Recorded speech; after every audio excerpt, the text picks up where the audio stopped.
It was just past midnight when my phone rang. At first, I ignored it, thinking it was another wrong number. But the third call came with a shaky voice on the other end. "Mr. Carter, we found your son. He's in bad shape."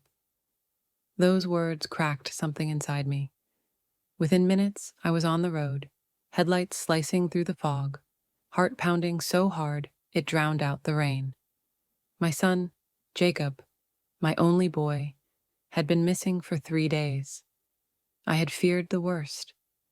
When I arrived, the police tape was already up. Officers whispered among themselves. Then I saw him, lying in a muddy ditch, pale as death. I stumbled toward him, my legs barely working. As the paramedics lifted him onto the stretcher, his eyes fluttered open for just a second. He looked right at me, lips trembling, and then he whispered, "It was my wife." Those 5 words stuck to me like a curse. Jacob's wife, Emily, had been part of our family for almost 4 years. A quiet, kind woman, always polite, always smiling. I never saw them fight, never saw a hint of violence or hatred. As I watched them wheel Jacob into the ambulance, my mind refused to make sense of it. Why would he accuse Emily? What could she have done? At the hospital, doctors rushed to stabilize him. Head trauma, broken ribs, signs of struggle. Detectives arrived soon after. One of them, a gruff man named Morales, asked, "Did your son have enemies?" I could only shake my head. No, but he said, "His wife did this." Morales exchanged a look with his partner. "Then we'll need to speak with her." I didn't know it then, but that sentence would set off a chain of events that would destroy everything I thought I knew about my family. They brought Emily in the next morning. She looked like she hadn't slept, eyes red, hair disheveled. When she saw me, she broke down crying. "Oh God, Mr. Carter, I didn't do anything. I swear." I wanted to believe her. I really did. But Jacob's words haunted me. Detective Morales asked her to sit down. "Where were you the night your husband disappeared?" "I was home," she said, trembling. "He went out to meet someone. Said he needed to fix something. I thought he meant work." "Did he seem upset?" Emily hesitated. "He's been distant lately, secretive, but I thought it was just stress." Her answers felt real, but grief can be deceiving. I'd seen guilt hide behind tears before. When they let her go, she turned to me and whispered, "Please believe me. I love him." And I wanted to, but the doubt was already eating me alive. Jacob stayed unconscious for 2 more days. On the 3rd day, Detective Morales brought something to my attention. "We found your son's second phone." A second phone. My stomach dropped. They showed me the messages. A string of texts between Jacob and someone saved as L. L, "She can't find out." Jacob, "Don't worry. After tonight, it'll be over." Morales looked at me. "Any idea who L might be?" I shook my head. When I told Emily about it, she went pale. "I don't know anyone named L, unless—" She stopped herself. "Unless what?" I pressed. "Unless it's Laura, his ex." I froze. Jacob had dated Laura before he met Emily. They ended badly, or so I thought. Suddenly, everything became darker, heavier. Had my son been hiding something from all of us? I decided to visit Laura myself. She lived 2 towns over in a small apartment that smelled of paint and cigarettes. She looked surprised, but not shocked, to see me. "Mr. Carter, I guess this is about Jacob." Her voice trembled slightly. She already knew. "Did you meet him recently?" I asked. Laura hesitated, then nodded. "Yes. A few nights before he disappeared. He came to apologize for everything. He said his marriage was falling apart." My heart twisted. Did you hurt him? Her eyes widened. No, he left my place alive. I swear it. There was sincerity in her tone, the kind that's hard to fake. As I drove home, I realized something chilling. Jacob had lied to both women. To Emily, about meeting someone. To Laura, about still being in love. And somewhere in that tangle of lies, someone snapped. On the 5th day, Jacob finally woke up.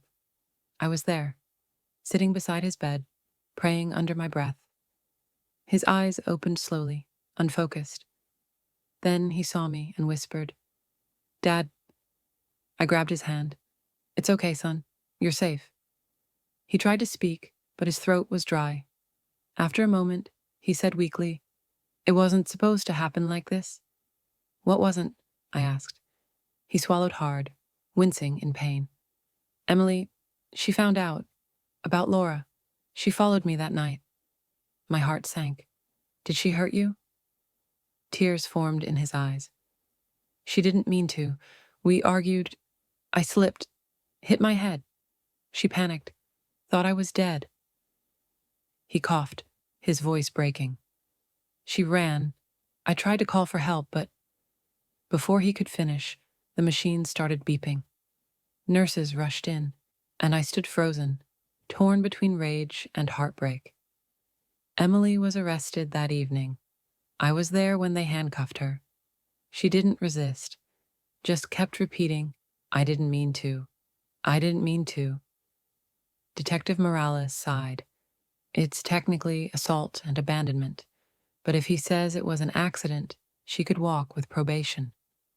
Jacob survived, but something inside him didn't. When he finally spoke to the police, he confirmed everything. The affair, the confrontation, the fall. He said, "I forgive her. I don't want her to go to jail." But forgiveness doesn't erase consequences. Emily was charged, and our family became the subject of whispers all over town. At night, I'd lie awake wondering, how could love turn so cruel, so quickly? And why, after all this, did I still feel like there was something I didn't know? Weeks passed. Jacob slowly recovered, but his mind seemed elsewhere.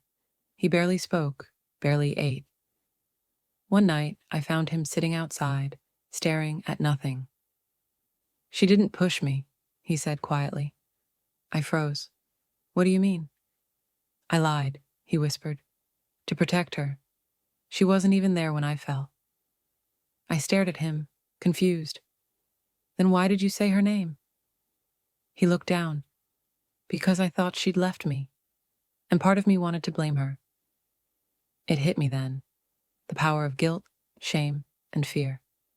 But if Emily hadn't done it, then who had? And what happened that night, really? Before I could ask more, Jacob started crying uncontrollably. "Dad, I did something terrible." Those words chilled me to my core. Jacob finally told me everything. He had gone to meet Laura that night, hoping to end things peacefully. But she showed him a picture of Emily with another man. She said Emily was cheating. I didn't believe her, but she showed me proof. He went home furious, confronted Emily, and said things he didn't mean. "She left crying," he said. "I followed her, drunk and angry." Then Laura called me again. She said I needed to come back, that she had more proof. He turned the car around and never made it. A tire mark, a dark road, a crash he couldn't remember. And then he woke up in the ditch. He thought Emily had done it because she was the last person he saw before blacking out. But now, hearing him speak, I realized there was someone else out there, someone who wanted this chaos. The next morning, I went back to the police station. I asked Morales, "Did you ever check the traffic cameras from that night?" He nodded. "We did. Why?" "Check again," I said. "This time, look for Laura's car." Hours later, he called me back. Voice tense. "You were right. Her car was behind Jacob's for 5 miles. Then it disappeared from the footage." My chest tightened. She followed him. Morales sighed. We're bringing her in again. When Laura saw me at the station, her mask cracked. I didn't mean for him to get hurt, she screamed. Tears streamed down her face as she confessed. She'd followed Jacob to confront him one last time. When he swerved, she panicked and fled. But her words didn't bring peace, because when Jacob heard the truth, he didn't cry. He just looked at me and said quietly, "Dad, I don't think she's telling the whole story." Even after Laura's confession, something didn't sit right with me. She claimed she'd followed Jacob only to talk, yet the tire marks near the crash site told another story. 2 sets of skid marks, 2 impacts. Detective Morales said it best. Someone forced him off that road. Jacob grew restless in the hospital. The nightmares wouldn't stop. Sometimes he'd wake up, screaming, calling Emily's name. Other times he whispered, "She was there. I know she was." I didn't know if he meant Laura or Emily anymore. That night, I went through Jacob's damaged car, which had just been released from impound. Amid the shattered glass and bent metal, I found a small silver locket. Not Emily's, not Laura's. Inside was a picture of a little girl, and behind it, a name engraved, Lena. I brought the locket to Detective Morales. He frowned. "Lena, doesn't ring a bell. You think it belonged to one of the women?" "I don't think so," I said slowly. Neither of them had a daughter. We checked the accident photos again. A small backpack had been found near the ditch, one the police assumed belonged to Jacob. But when we opened it, there were children's toys inside. Something was terribly off. Morales sent the locket for prints. Days later, he called me in. We got a match. It belongs to a woman named Lena Hart.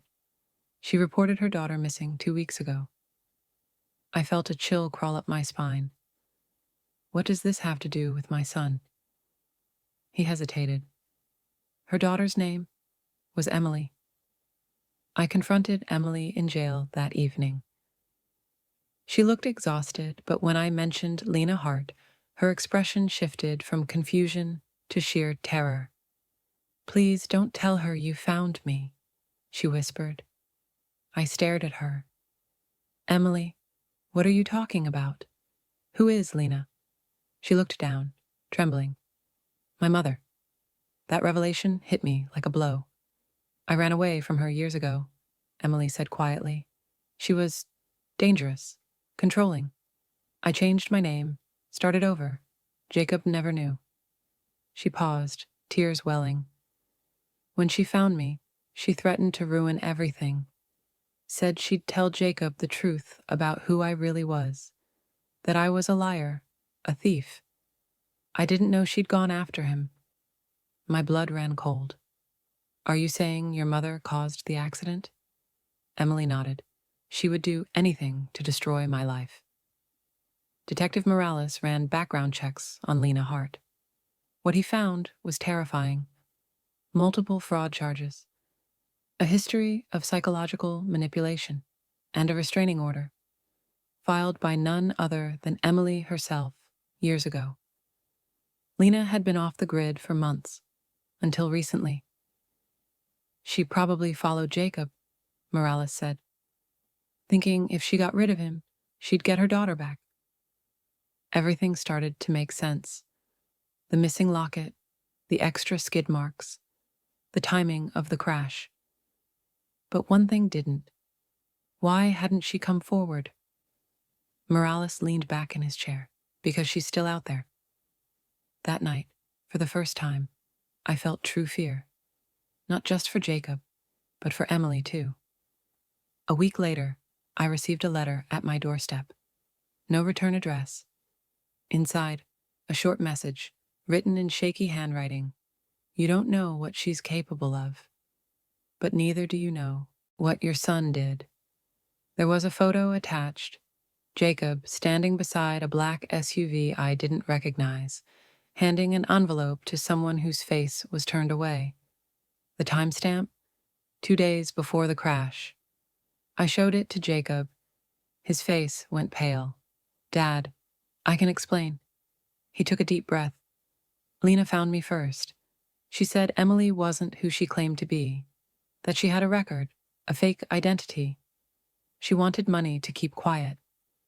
I clenched my fists. You paid her? He nodded.